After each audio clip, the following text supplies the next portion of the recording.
People think all Macs are expensive. They're actually not, and here's why.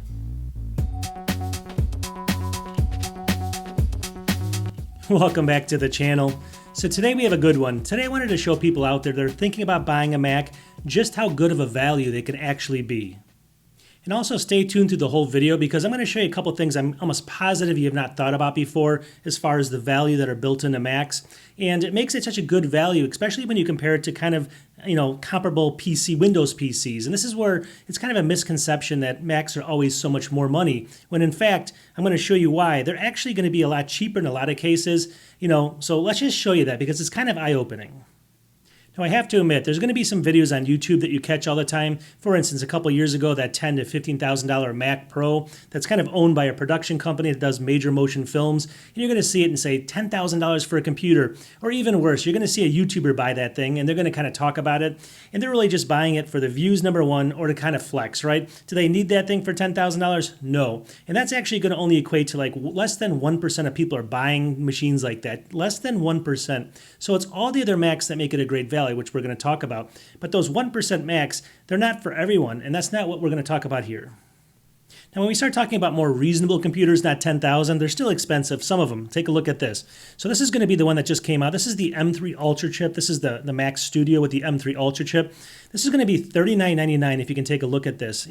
But it does come with 96 gigs of RAM, a 1 terabyte SSD, and if you look in here, 32-core neural engine, 60-core GPU. That's the key here. 96 gigs of RAM too. But you're going to look at that price, and you're going to say, that's really expensive. And it is, but take a look what you're getting, number one. And we're going to kind of break this down. Is that really expensive? But this is not what the video is about. So stay tuned for these kind of, more shocking things I'm going to show you later. But this is just something that most people see. It's always in their face. A lot of people do videos on this because it gets the views. Even computers like the M4 Max or the M4 Studio Max, let's say we're talking $3,000 for a computer, $3,500 for a computer. Now, is that expensive? Well, a lot of times the computers, again, this is a very small percentage of what people are buying, those kind of top-end computers, but those are going to be used for more professional work. For example, a wedding photographer that has to do video editing. And let's just say they make $100,000 per year, they're spending $3,500 on their computer. It's a complete write-off for them, and they save time. And time is the key here, but without even that said, those are all kind of reserved. When you see all these YouTube videos with those really expensive $3,000, $4,000, $5,000 computers, those are actually for professionals like that wedding photographer that's actually writing it off, making money from it. It's all coming back. They're not just sitting and watching YouTube videos on that thing. They're actually putting it to work.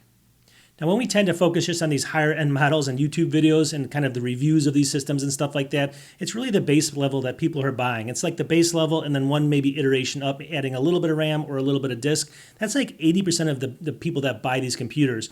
And they're not buying them because they're cheap, only because they're cheap, because they could be buying Windows machines. They're buying them because they actually work well. They do everything from email to, browsing the web to watching YouTube to doing Zoom calls. They, doing their office work. They really well, even at the base level. So we're going to talk more about the base level models here. And this is where the eye-opening stuff's going to come in. We can get, obviously, the M4 MacBook Pro. You can see it on sale sometimes for $13.99. That's an incredible value. And probably the best value of all is going to be the M4 MacBook Air right now, where you can see for $849 with 16 gigs of RAM. Those are all incredible. But I want to start with even a more kind of in a more extreme setup here. I'm going to show you just how good of a value this one system was, and then another one behind that. And I'm just going to show you things that you probably never thought of that you can tell people next time they say Macs are expensive. Okay, we're going to start with the M1 Mac Mini. It's a classic, right? And that came out in 2020. And it was actually, at the time, it was priced all over the place, but you could have gotten it at the time on sale with a student discount for $499 when it was on sale in 2020. Pretty amazing deal. Came with 8 gigs of RAM again. It came with the 256 gigabyte drive. Now, also, obviously, people bought it in droves. It was one of the fastest computers at that time. It blew away everything from Intel. And even with 8 gigs of RAM, even with the 256, people could do all of their work stuff, all of their email, all of their browsing, everything. It worked really well, right? It was an incredible value, but it was even more so than that. Okay, now let's actually assume that you kept that computer. You still have it right now. You're still using it like millions of people out there. All right, take a look over at eBay right now. You can see that you can sell it right now for, these are all different models. Some of these have more RAM and stuff, but I've done some research. It's around $275 is a good price. You could easily sell for, this is $299, but you could get it for about $275 is a good price there. And that's pretty incredible for what you're getting. I mean, obviously we're talking a 5-year-old computer. So let's just do the math in this. If it was $499, to begin with, and you subtract $275 if you sold it right now, that means the computer would cost only $224 over 5 years. Think about this for a second. That basically comes to $44.80 per year, and that's basically about the cost of someone eating at McDonald's for two people. I guess a family, or not even a family, a couple eating at McDonald's, one meal, $44.80 per year to use that computer. That's pretty amazing if you think about it. And that's actually was one of the more powerful computers when it came out. Okay, but it actually gets better than this, because one thing a lot of people don't think about, computers actually use power, and power costs money. So hear me out for a second. The M1 Mac Mini that we were talking about earlier, let's just assume, first of all, it uses between 60 and 90% less energy than a comparable Windows PC. And that's across all of the M chip, they just use way less power. So let's just do some math on this. If we actually use that M1 Mac Mini and we did it 8 hours a day, 365 days a week, we used it for 8 hours a day, we're going to average about 20 watts of, it's going to be about 20 watts average of its usage as you're using it for those 8 hours. I did the math on it at 15 cents per kilowatt hour. That's going to be only $8.76 per year. Less than $9 per year on using the energy on an M1 Mac Mini. Think about that for a second for the average user. Now, if we went with a comparable Windows PC, that's actually going to have like a 400 watt power supply in it. Now, keep in mind that that's not going to use the 400 watts. I'm not saying it is. I'm not calculating 400 watts. I'm only going to use 100 watts there, because that's the average that a lot of places are telling me that it would probably use around 100 watts. So take 100 watts versus the 20 in the Mac Mini. We do the same calculation there, and then in a year, that's going to use it's going to cost $43.80 to run the Windows PC versus less than $9 on the Mac Mini. That's a pretty big difference. That's per year also. So hold on one second. Now, I have it written down over here. It's just I don't want to give you wrong numbers, but it says right here, if you were to use the M1 Mac Mini versus a typical Windows PC, you would save $35 roughly per year. But over 5 years, that's $175 over 5 years. So that's another cost. It's the cost of ownership, right? So you're saving another $175 buying that computer. So I kind of want to give you kind of my let's just break this down a little further to tell you how cheap this actual Mac Mini was. So this is where it gets interesting, and it's kind of hard to explain. It's not exact math or science, but you might understand what I'm talking about. Remember when I told you before that you could have sold, if you went on eBay right now, you can sell your M1 Mac Mini for around $275 still in 2025. And the original cost was $499. That means basically the cost to you was $224 over those 5 years. We already talked about that. Well, now you're saving $175 in power costs versus a comparable Windows PC. So if you kind of add those two together, this will make more sense. It comes out to around $399.20. So that basically means, because we're kind of moving that money back in, because we're saving that money versus buying a Windows PC. So with that said, that computer really only cost us realistically about $100 over 5 years, because we're saving all that money in power if we were going to buy a different computer. So by saving that money plus selling it after 5 years, it costs $100, which is $20 per year to operate a computer that's as powerful as an M1 Mac Mini. And you can kind of tell me of a cheaper computer that you can find out there. It's pretty incredible. Now you might say, well, the M1 Mac Mini is kind of the lowest end of the low, and it's not really, doesn't make a lot of sense for a lot of people. Well, take for example, I have an M4 Pro Mac Mini sitting over there, and it cost me about $1,275. I got it on sale. That thing only uses 25 watts of power. The other one used 20. This one, it's average. Obviously, it can go up if you're doing other things, but on average, it's around 25 watts, over the course of those 8 hours, 365 days a year.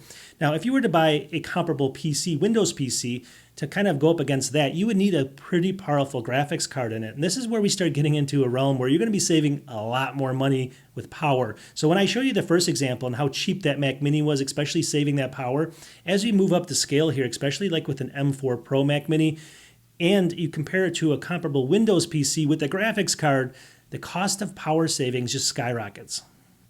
Okay, let's assume that you actually went out and purchased an M4 Mac Mini and you did it for $1,275 like I got on sale, and then you wanted to find a comparable Windows PC with the graphics card for the same cost at $1,275, even though I don't think that's possible. But let's say you did that. Now, for starters, the big difference here is the M4 Pro Mac Mini is only going to be, it's going to basically be averaging about 20 watts of power usage, 25 watts of power usage over those 8 hours, 365 days per year. I mean, it can go up, it can go down.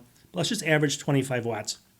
On the PC side or the Windows PC side with that graphics card, you're going to be needing a lot more powerful power supply in there, like I had mentioned before. So you're talking that we might need a 500 or 600 watt power supply in there. Now it's not going to be using all of that energy, but it's still going to be averaging considerably more than 25 watts, and somewhere around the 200 watt range, maybe a little bit less, maybe a little bit more depending on what you do. But we're going to use 200 watts versus 25 watts for this example. So with that said, the M4 Pro Mac Mini is only going to use $11 per year in energy costs versus the Windows PC with that graphics card that's going to be about $87.60 per year. That's only per year. So let's say we keep these 5 years. That's going to basically be a difference of around $400. $400 you're going to be saving. Now, obviously you're not getting that money back, but you're not actually having to pay for that energy. So you're saving $400 by using the M4 Pro Mac Mini versus using a comparable PC Windows machine with that graphics card just on power cost alone. Okay, I hope this makes sense on the power side, but the thing to remember here is we're talking about the lower end systems like a M1 Mac Mini or an M4 Pro Mac Mini. But when you get up to like an M4 Max chip or an M4 Ultra chip, you're going to need a considerably more powerful Windows PC with a way bigger graphics card to match it. I mean, you might need like a 5080 or whatever it is that the graphics card is going to use a ton of power. So now the power differences when you get up to the higher Macs are even going to be more considerable. So you have to add those cost savings in. I mean, we're talking $400 on what I showed you, but it could be $800 a year or $800 over the 5 years, $1,200 over those 5 years, depending on the power usage that you're using. So these are considerable cost savings, and that has to equate into kind of the value of a Mac. Okay, now I have a list of 6 other things, and these are going to be really quick on why Macs are such a great value versus Windows PCs, and I'm just going to kind of list them out straight out. So number 1, Macs, and I looked this up, this is true, Macs on average have a longer lifespan than a Windows PC, and the reason for this is, there's a lot of reasons for it, but actually let me just see the numbers here. It says Macs generally last 6 to 8 years based off their research. Windows PCs can last anywhere from 4 to 5 years. That's a pretty big difference there, and they're saying that is because of, the computer won't, it just won't operate the same, or it gets kind of, sluggish during those years, so people want to upgrade. With Macs, that's not the case, and I can attest to that. I still use a computer that I have set up over there, a 2012 Mac Mini, and it's one of those versions, the 2012s that kind of shine way back then. It still works fine, even with doing modern stuff. I also use a 2017 computer over there. I've showed that many times on my channel. I use that to this day on almost all my tasks. It works great, and that computer is over 8 years old now. So you can use old Macs, and I'm true testament to that. And I have 0 Windows PCs I can actually use that are going to be from either 2017 or especially 2012, and I have many of those as well. I can't use them. Number 2, we just kind of talked about, it's going to be the higher resale values. You can expect about, after 5 years of buying a Mac, you can expect to get about 50% of the value back even today, even with, it's been a little bit different with some RAM changes and stuff when they kind of upgrade the computers and give you more RAM. But still, over the average, I looked it up on a whole bunch of different sites, it averages around 50% after 5 years. And that's actually going to be about only 25% for a Windows PC over those 5 years. So right there in itself, you're saving a lot of money, and it's pretty clear. Number 3 is a small one, but a lot of Mac users never use antivirus software because their antivirus protection is so good or their security on Macs are so good. And on Windows PCs, you usually do. I've always done that on my kind of Windows type PCs. Now, that's not a huge cost savings, but it's going to save you, a few, what is it, $20 a year or something like that. Just something you got to think about. And if you end up getting hacked or if you end up having problems, it's going to cost you a whole lot more. Number 4, a lot of people don't think about, is going to be the software and the ecosystem. So for example, if instead of buying Microsoft Office, you can go ahead and use Pages instead of, or Numbers. Those things are built into the Mac. You can use iMovie if you want to get started, just kind of, just getting into the realm of, I wouldn't recommend that for really, good, really high-end video editing, but for people just getting into YouTube, it's fine. Things like AirDrop, for example, you can use this right out of the box. Everything works with the ecosystem. On PCs or Windows PCs, you have to actually maybe sometimes buy third-party software for that, and sometimes they don't work exactly the way they should. There's a lot of driver issues and things like that that can cost you time, and time is money again, and that comes down to the value of the computer. So it's just as easy. Everything seems to work because you're dealing with one computer and one operating system versus Windows. There's so many different drivers. So I think that's kind of a legitimate, a number 4 there is going to be basically the ecosystem and software. For number 5, remember, time is money. And just my Windows updates in general, I remember many times, even recently, waiting sometimes a half hour for something to update, like do a full Windows update where I couldn't even use the computer. Macs do it behind the scenes, at least the way I have it set up. I never notice it. It never interferes with my use and stuff like that of the computer. So time is money. It saves me more money there. And then finally, and there's a whole bunch more, but finally, even financing from Apple. If you get one of the Apple cards, or you can go through Apple, like an Apple store, you can get 0% financing. And again, people don't think about this, but you can get it for 12 months, and it's going to save you money over time, right? So if you're going to be putting that on a normal credit card, let's say you buy a Windows PC and you buy it from maybe a Best Buy or something, you're going to have to pay interest on that if you don't have the money up front. With Apple, you can go ahead and finance it at that 0%. As long as you have good credit, it's going to save you a little bit more money. Okay, so yes, Macs can definitely be expensive, but realistically, like I showed you earlier, those computers that people buy that are going to be $3,000, $4,000, $5,000, they can be written off because there's a job behind them. They're for professionals that are doing specific work on them, and they bring back money, into their wallet, right? So those are going to be, justifiable. But the reality of the situation is most people, average people, are going to be buying the base level or the base level plus, one iteration up. That means like the base level, which would have 16 gigs, they might go up to 24 gigs of RAM. If it's got 256, they may go up to 512 gigabyte SSD. That's where the majority of people are buying these systems. And what I just showed you here is the power cost savings just alone can cut, the value of the computer skyrockets when you look at that versus a Windows PC. Because in some of those things, you're saving $500 over 5 years in power costs, and that can basically cut the cost of ownership of that computer down by 50% in some cases if you're like buying a Mac Mini or something. So you really got to consider that, even though it doesn't seem like it's on the, you can't, a lot of people just don't think about that when they're buying it, but that's a true cost to you. It comes out of your wallet, and you have to add that to the true cost of the computer, and we're seeing that it's just unbelievably cheaper on the power. All right, I'm going to wrap this up. It's just something fun I always thought about where people never think about this, and I always get these comments about how expensive Macs are and they're not a good value and stuff. So I just wanted to kind of set the record straight. If you buy the right Mac and you kind of do the math on power costs and all the kind of added benefits of them, they're probably way better values than actually Windows PCs. And I've owned both of them my whole life, and I've used both of them, so I know. But again, pick what you want. I'm not saying you need to buy one over the other. I see both sides of the story.